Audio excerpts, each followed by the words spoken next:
السلام علیکم۔ آج ہم بات کریں گے البائی کے بارے میں زیادہ سے زیادہ۔ آنے والی ایک ساتھ بہت انٹرسٹنگ ہے۔ جب البائی نے پانی صاف پلایا تھا بیماری سے پاک بیگم کو، تو بیگم بچ گئی تھی اس بیماری سے۔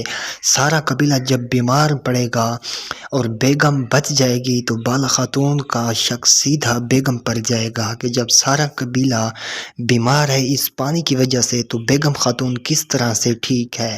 اب بالا بھی یہی سوچے گی کہ آخرکار مجھ پر زہر نے اثر کیوں نہیں کیا، اور یہ ساری حقیقت جا کر وہ عثمان صاحب اور بالا کو بتا دے گی کہ سارا قبیلہ بیماری سے مر رہا ہے، آخر مجھ پر اس زہر نے اثر کیوں نہیں کیا۔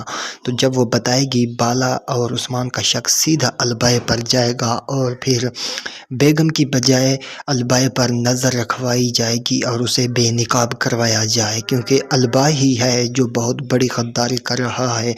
منگولوں سے زہر لینے اور کنویں میں ڈالنے والا البائی ہے، کیونکہ یہ اپنے اقتدار کے لالچ میں کر رہا ہے، اس ریاست کا سردار بننا چاہتا ہے عثمان صاحب کی بجائے۔ عثمان اور بورال اور اورہان کو بچانے کوئی ترغت نہیں، بلکہ اس کا عثمان کا کوئی اتحادی ہی آ سکتا ہے، کیونکہ ترغت نہیں آئے گا، یہ اب ختم کیا جا چکا ہے۔ تو ہو سکتا ہے نویا یا کمانڈر اولوگان خود عثمان کو چھوڑ دے، اسے تو چھوڑ دے گا لیکن وہ برال اور اورہان کے بدلے عثمان سے کچھ شرائط منظور کروائے گا۔ کمانڈر اولوگان برال کو عثمان کے پاس ایلچی کے طور بھیجے گا اور کہے گا کہ میں تم سے ایک اور قلعہ لینا چاہتا ہوں تمہارے بیٹے اور تمہارے قریبی سپاہی کی خاطر۔ تو کیا لگتا ہے عثمان اپنا قلعہ دے دے گا اپنے بیٹوں کی وجہ سے؟